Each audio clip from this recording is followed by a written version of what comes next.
All right, let's dive into the digital toolbox of an ethical hacker. Today, we're talking all about penetration testing, specifically the top-tier tools that security pros use to find weaknesses before the bad guys do. Now, this whole breakdown is based on some fantastic research from cybersecurity experts, including folks like Priyank, so let's get right into it. So, first things first, what is penetration testing, or pen testing, as it's often called? Well, think of it like hiring a friendly burglar to check all the locks and windows on your house.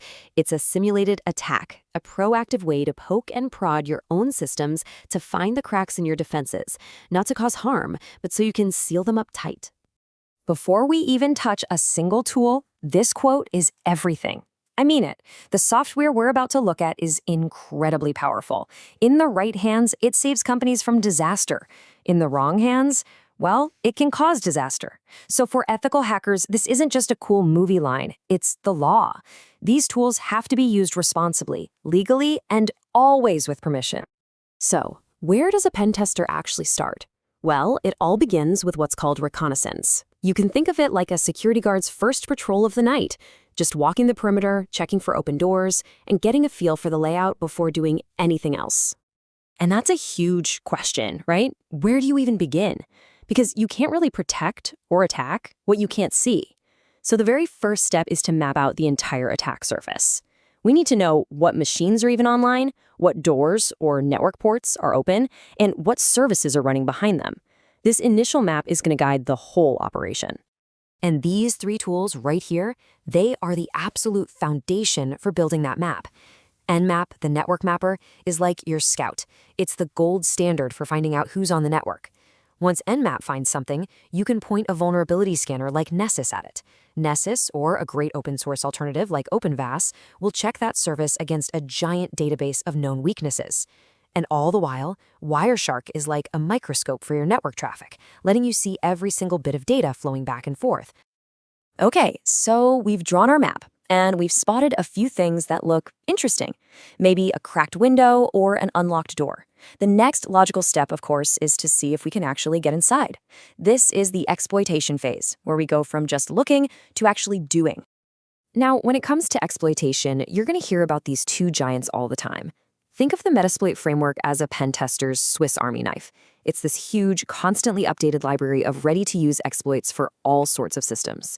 BurpSuite, on the other hand, is more like a specialized surgeon's scalpel, but for web applications. It lets you sit in the middle of the conversation between a browser and a web server so you can inspect and mess with the traffic. And a fantastic free alternative, by the way, is OWASP Zap. And of course, the toolkit doesn't stop there. You've got BeEF, the browser exploitation framework, which is all about attacking the user's web browser itself. Then there are web server scanners like Nikto, which are crucial for finding old, vulnerable software. An SQL map, an absolute lifesaver, and automates the tedious process of finding SQL injection flaws, a super common bug. For the really advanced stuff, pros use frameworks like Cobalt Strike or Empire to simulate a long-term attacker and really test a company's defenses. All right, let's move on to what most people think of when they hear the word hacking, cracking passwords. This whole phase is about getting deeper into a system by breaking its security, whether that's a user's password, a system login, or even a Wi-Fi network key. You know, it's not like in the movies where someone just types furiously for 3 seconds. It's actually a pretty methodical process. See, you almost never find a password just sitting there in plain text. You find its encrypted version, which is called a hash. Then, you use these incredibly powerful tools to make billions of guesses a second, hashing each guess and comparing it to the one you found until, bing, you get a match. And to do that guessing, pen testers have some amazing tools. John the Ripper is a total classic, super versatile, CPU-based. But if you want pure, raw speed, you go with Hashcat. It uses the power of your graphics card to just churn through guesses at an insane rate. For guessing passwords against a live website, you'd use something like Hydra. And for Wi-Fi, the AirCrack NG Suite is the whole package for testing and cracking wireless keys.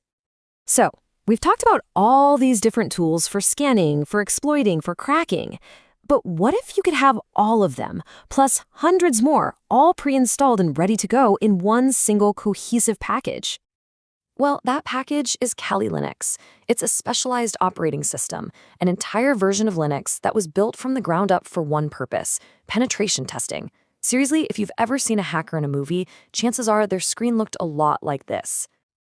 The real magic of Kali is just how efficient it is. It's a complete cybersecurity arsenal in a single download. Pretty much every tool we've mentioned so far, Nmap, Wireshark, Metasploit, Aircrack NG, SQL Map, even things like the Social Engineer Toolkit, it's all there, pre-installed and ready to go. It lets the pen tester focus on the test itself, not on setting up their computer. So, we've got our tools and we have our operating system. But that's not the whole story, not even close. To really get what this field is about, we have to look past the software and talk about the most important part of the equation, the human being sitting at the keyboard. And that's especially true now because the future is already here and it's being driven by AI. What this chart really shows us is that new tools like PentestGPT are designed to handle the repetitive, grunt work of the job. They use AI to guide the process, which cuts down on manual effort and seriously speeds up discovery. And that frees up the human expert to focus on creative problem solving and high-level strategy. Which brings us to what might be the single most important takeaway from all our research. No tool, not even a super smart AI, can replace the pen tester. Automation is fantastic at finding the known, by-the-book vulnerabilities, but it takes human creativity, that outside-the-box thinking, to find those truly unique flaws and to chain a bunch of small risks together into one giant security hole. So, we'll leave you with this question to think about. The tools are the weapons, sure, but the mind is the warrior. Having the most advanced software in the world doesn't mean a thing if you don't have the curiosity, the persistence, and the creative mindset to really use it. That's the real secret of ethical hacking. And that's our tour of the Ethical Hacker's Arsenal. If you found this useful, do us a favor and subscribe for more deep dives. And hey, if you want to go back and review any of the tools we talked about, we've put timestamps for every section down in the description. Thanks for watching.